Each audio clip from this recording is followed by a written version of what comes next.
പിടികിട്ടാപ്പള്ളി സുകുമാരക്കുറുപ്പിനെ കണ്ടെത്താനുള്ള അന്വേഷണം അവസാനിപ്പിക്കാൻ ക്രൈംബ്രാഞ്ച് ഒരുങ്ങുന്നതായാണ് വിവരം. കുറുപ്പിന് ജീവിച്ചിരിപ്പില്ലെന്ന നിഗമനത്തിലാണ് അന്വേഷണ സംഘം എത്തിയിരിക്കുന്നത്. വർഷങ്ങൾക്ക് മുമ്പ് ഹൃദ്രോഗത്തെ തുടർന്ന് കുറുപ്പ് മരിച്ചിരിക്കാമെന്നാണ് അന്വേഷണ സംഘത്തിന്റെ വിലയിരുത്തൽ. പുതിയ അന്വേഷണ സംഘം ഇക്കാര്യം സംബന്ധിച്ച റിപ്പോർട്ട് ക്രൈംബ്രാഞ്ച് മേധാവിക്ക് ഉടൻ കൈമാറും. ഉന്നതതല ആലോചനകൾക്ക് ശേഷമായിരിക്കും അന്തിമ തീരുമാനം. തുടർന്ന് തെളിയിക്കപ്പെടാത്ത കേസായി ഫയൽ അവസാനിപ്പിക്കാനാണ് നീക്കം. തീർപ്പാക്കാതെ കിടക്കുന്ന കേസുകൾ വീണ്ടും പരിശോധിക്കുന്നതിന്റെ ഭാഗമായാണ് ഏകദേശം 3 മാസം മുമ്പ് സുകുമാരക്കുറുപ്പ് തിരോധാന കേസ് പോലീസ് വീണ്ടും തുറന്നത്. പഴയ അന്വേഷണ രേഖകൾ പരിശോധിച്ചതിനോടൊപ്പം കേസുമായി ബന്ധപ്പെട്ട ചില സാക്ഷികളിൽ നിന്നും അന്വേഷണ സംഘം വീണ്ടും മൊഴിയെടുത്തു. ഇതിൽ പ്രധാനപ്പെട്ടതായിരുന്നു ആലപ്പുഴ സ്വദേശിയായ രത്നമ്മയുടെ മൊഴി. കൊലപാതകത്തിന് ശേഷം രാജ്യം വിട്ട സുകുമാരക്കുറുപ്പിനെ കണ്ടതായി പറയുന്ന ഏക മലയാളി സാക്ഷിയാണ് രത്നമ്മ.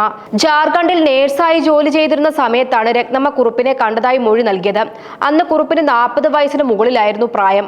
അതേസമയം കുറുപ്പ് അന്ന് ഹൃദ്രോഗ ബാധിതനായിരുന്നുവെന്ന വിവരം അന്വേഷണത്തിൽ ലഭിച്ചിട്ടുണ്ട്.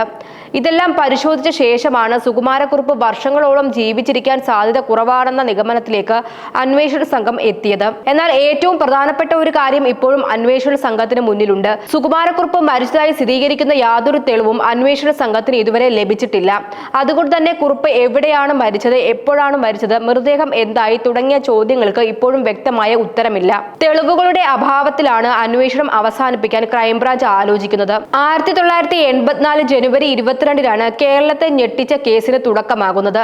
സ്വന്തം പേരിലുള്ള ഇൻഷുറൻസ് തുക തട്ടിയെടുക്കുന്നതിനായി താൻ മരിച്ചതായി വരുത്തി തീർക്കുകയായിരുന്നു സുകുമാരക്കുറുപ്പിന്റെ ലക്ഷ്യമെന്നാണ് അന്വേഷണത്തിൽ കണ്ടെത്തിയത്. ഇതിനായി തന്റെ രൂപസാദൃശ്യമുള്ള ഒരാളെ കണ്ടെത്തി കൊലപ്പെടുത്തുകയായിരുന്നു. ടാക്സി ഡ്രൈവറായ ചാക്കോയെയാണ് ഇതിനായി കൊലപ്പെടുത്തിയത്. ശ്വാസം മുട്ടിച്ച് കൊലപ്പെടുത്തിയ ശേഷം മൃതദേഹം കാറിലിട്ട് കത്തുകയും ചെയ്തു. സംഭവത്തിന് പിന്നാലെ സുകുമാരക്കുറുപ്പ് ഒളിവിൽ പോയി. പിന്നീട് രാജ്യത്തിന്റെ വിവിധ ഭാഗങ്ങളിലും വിദേശത്തുമടക്കം കുറുപ്പിനായി അന്വേഷണം നടത്തിയെങ്കിലും പിടികൂടാൻ പോലീസിന് കഴിഞ്ഞില്ല. വർഷങ്ങൾ പിന്നിട്ടിട്ടും കുറുപ്പ് എവിടെയെന്ന ചോദ്യത്തിന് ഉത്തരം ലഭിച്ചിട്ടില്ല. ജീവിച്ചിരിപ്പുണ്ടോ എന്ന കാര്യത്തിലും വ്യക്തതയുണ്ടായിട്ടില്ല. കേരള പോലീസിന്റെ പിടികിട്ടാപ്പുള്ളിയുടെ പട്ടികയിൽ ഇന്നും സുകുമാരക്കുറുപ്പിന്റെ പേര് തുടരുകയാണ്.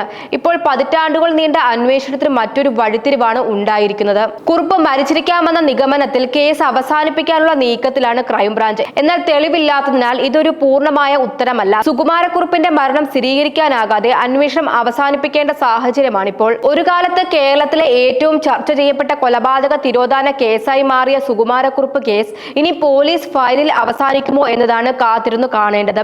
സുകുമാരക്കുറുപ്പ് ജീവിച്ചിരിപ്പുണ്ടോ എന്ന ചോദ്യത്തിന് പതിറ്റാണ്ടുകൾക്ക് ശേഷവും വ്യക്തമായ ഉത്തരമില്ല. എന്നാൽ അന്വേഷണം അവസാനിപ്പിക്കാനുള്ള ക്രൈംബ്രാഞ്ചിന്റെ പുതിയ നീക്കം ആ ചോദ്യത്തിന് ഒരു അവസാന അധ്യായം കുറിക്കുകയാണ്.